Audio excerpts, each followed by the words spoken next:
Hey guys, thanks for hanging out with me for a bit on my YouTube channel here today.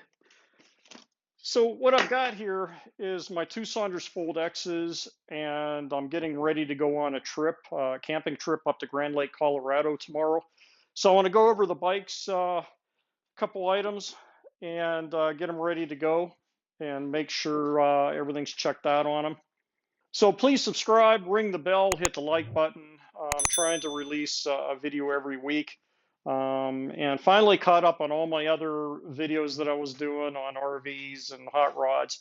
And I'm responding to several comments that I had left on my previous e-bike videos. Please check those out. Trip to Aspen, how to assemble the Sondors Fold X, how to build a tubular rack for the back of my pickup truck, which I'll show you here in a minute. We're going to load them up, get them ready to go for tomorrow. What should I do as far as maintenance? Beginning of the season when we're going to get warm out, start riding, and then what kind of maintenance items periodically during the season should I be doing on my e-bike? So for you out there, several people that requested that, here it is. So let's get to it.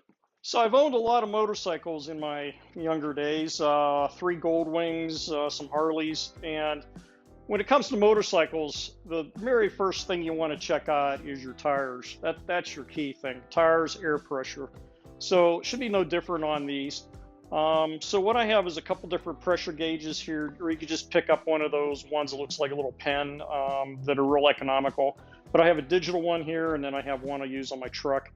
But I like this one because it has an angle on it. And I'll see if I can put some links to these products in the description.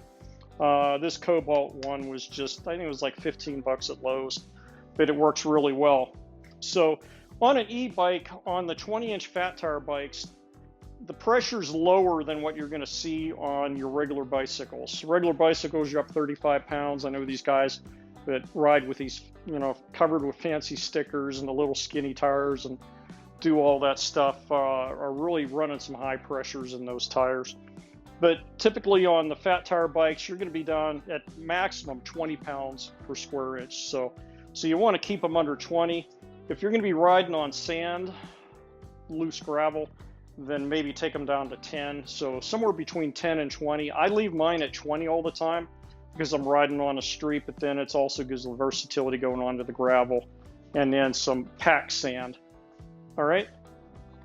So what you're going to do is, and you veterans know how to do this, but just lift the bike up on the kickstand on an angle, unscrew the cap.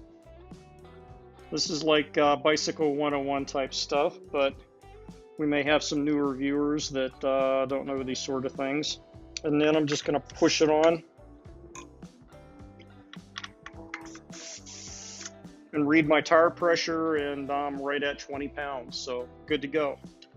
Also on the e-bikes, there's a lot of weight to these bikes. I mean, these bikes are, I think they're about 65 pounds a piece. And they typically have bigger, thicker sprockets. Even though they're shorter, they're thicker in diameter of the steel for the e-bike wheels versus just a normal bicycle. So they're taking a lot of load. So at the beginning of the season, or maybe once a year, depending on how much you ride it, you want to take the tires, take the whole bike to a bike shop, and have them look at the spokes, especially if you have a bigger e-bike, 26-inch type e-bikes, and then have them adjust the tension, make sure the rims are true, which is a little bit more difficult to do for a regular owner. Take it in a bike shop, they'd be happy to do that. So make sure your spokes are nice and tight, and then your rims are trued. And they have a little device that they tighten the nuts and they work their magic. So it's very economical, 10, 15 bucks a wheel. But maybe do that once or twice, maybe once every couple years. So we covered the tire pressure. Look at the tread on your tires. If you're riding quite a bit, these have like nubby tires that work really well in grass and sand and gravel. Check out your tread and make sure that it's not worn out. If so, get yourself a couple new tires and get them on Amazon. They're just a 20-inch, 4-inch fat tire. And then I like looking at, just put it up on the kickstand again and spin the wheels around, see if there's anything sticking into the tires. I know out in Colorado, we have these things called goat heads. If you run over them, it's just like a little spiky thing. and it shoves into the tires. And what you'll see is like a white dot where it went in and stayed there. So, but at some point in time too, I'll probably be upgrading these to a a puncture resistant tire. But for right now too, I have the green slime in each of the tires. So you can buy that at Walmart. You buy it on Amazon, and look at the instructions. You're going to use as much as a taller bike because these are fat tires. And then basically you just take the valve stem out, the Schrader valve, unscrew the valve stem. And they usually have a little valve stem remover. Let your air pressure out, unscrew that, and then pump the stuff in there, maybe half a bottle in each tire. And that might save you some flats down the road. And then also I carry a tire pump in the bag. So that covers the tires. All right, so the next thing I want to do is lubricate the chain. And I'll show you this stuff that I've got. Picked this up at a local bike store, but it's called Finish Line, and it's a dry bike lubricant. I'll put the link on Amazon in the description also for this, but keep a couple jugs of this handy. So about once every month, depending on how often I'm riding and my wife's riding, I like cleaning the chain and lubricating it. So have an old fiber cloth laying around, and let's take a look on how to do that. Okay, so first thing is take the cap off the bottle and get it off of there. There it goes. And I have just this old rag microfiber cloth, and you see all the black marks off on it from cleaning the chain previously. So keep one of these rags handy, and then get your lubricant. And what I like doing is balance the bike. It's on a kickstand, and put my belly, which seems to be hopefully shrinking these days, and put your cloth on the chain and kind of knock off all the heavy stuff, just like that. Go around a couple times, move it around, and you see all the black gook coming off of there. All right, so the next thing I'm going to do is let's go ahead and lubricate it. So what I like doing is just putting my bottle right here and then kind of balancing it, and while I'm squeezing, put the juice onto the chain. And as I'm squeezing, that's all going on there. And this dry lubricant really works well. And by doing this also, it's getting onto the sprocket in the back. Then I take my rag one more time and then put it on there. Let me see if I get a clean spot here so you can see how much dirt's coming off of here. There's a clean spot. Let's try that. Okay, wrap it around the chain just gently.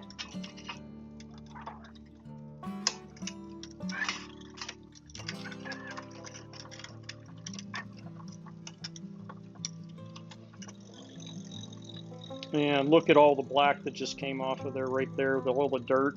And you see the chain is nice and clean and smooth. And then after that, I'm going to hit it one more time with some more juice. Go back here.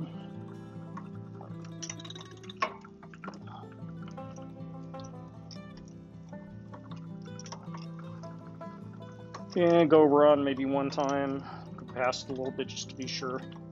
And if you got extra on there, it doesn't matter. Just let it go on the ground. You can always wipe it off the tire if you got some on there.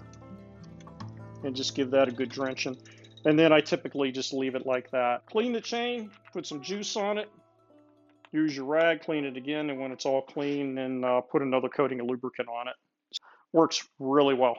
So the next thing I like doing is making sure everything is tight. And I picked up one of these multi-tools, and I actually carry it in the bag of my black bike. The white one's my wife's. But this multi-tool's great. It's got everything you need for bicycles. And it comes in a package like this. And if you squeeze these two red buttons in, this is made by Sig Tuna. And I'll put the link into the description, but I really like this one. You squeeze these two red dots in, and here comes all your metric Allen wrenches. So the next thing you want to do is go over everything and make sure it's all tight. Do this maybe once every month or two. Doesn't have to be every time. I don't do it every time. And And the multi-tool also has Phillips screw and some knives and some other stuff in here. So it's a pretty cool product. But you want to go over, the biggest thing that I notice is make sure your seat's tight. I have the Thud Buster by Cane Crink shock absorbing seats, which actually bend. You can see like that. You could add those to any of your e-bikes. Just make sure you measure the inside, how many millimeter tube that you have for your Thud Buster. And in order, when you get on Amazon, I'll put some links in my description. Also, watch my other video on the assembly of the white one, and I go into some detail on that. So anyway, take your Allen wrench, make sure your seats are tight, and then you want to make sure all your bolts in the neck are tight. All right. So you have two pinch bolts right up here. So you want to take your Allen wrench right up here. You have a couple pinch bolts. Make sure those are good and tight. And again, I like doing this every couple months. Oh, that one's just a tad loose. I'll do that on my other bike. Make sure that your adjustments here, you'll probably notice this while you're riding. The Sondors actually comes with your clamp devices for tightening the steering handlebars, and then also has an adjustment here to raise and lower the steering column, which makes riding real nice if you like riding in upright position. So make sure your axle bolts are tight, like right here. This is on a Sondors, happens to be 18 millimeter. And make sure you give that a good snug. Make sure these are tight. Haven't come loose. That one's just a tad loose, nothing major. Do the front wheels, and then you're good to go there. Great. So the next thing is making sure your pedals haven't come loose. So I know I've not on any of the bikes that I've owned, but I've had some friends that had some bikes that they bought, and they actually stripped the threads. The pedals came loose, and it stripped the threads into the crank arm. So on the Sondors and typical bikes, your pedals are going to be, that's going to be a 16 millimeter wrench. And you're going to go on to, there's like a, you'll see the notch on here, and give them a good snug. There, that tightened it up just a tad. Now on all bicycles, the right-hand pedal is a right-hand thread. The left-hand pedal is a left-handed thread. So again, right to tighten, right? So you're going to go in a clockwise motion on a right-handed thread, counterclockwise on a left-handed thread. So, and if you get mixed up, usually on the side it says R and L. So again, left-handed thread. So I'm going to go in the opposite direction on this side, and make sure that these are tight. All the pedals are nice and tight on both bikes. I oiled, cleaned the chains on both bikes. My tire pressures are all at 20 pounds. I don't see any thorns or anything sticking in my tires. My tread's good on all the tires. The other thing is, I just know this from riding, is my brake adjustment is where it needs to be. If something's off, you could always take it to a bicycle shop. But looking good. Let's get them loaded up into the truck for tomorrow. Oh, you're probably wondering what this DeWalt bag is laying here. So I got this extra from some tools I have. I have all DeWalt tools that I use on the hot rods. But I found this is perfect for my charger bag. So I keep my chargers in my DeWalt bag. And when we go camping, my RV is totally solar powered. So we're going to be charging the bikes off the sun. Check out one of my other videos. You want to see how I put solar on my RV. But yep, that's what's in the bag.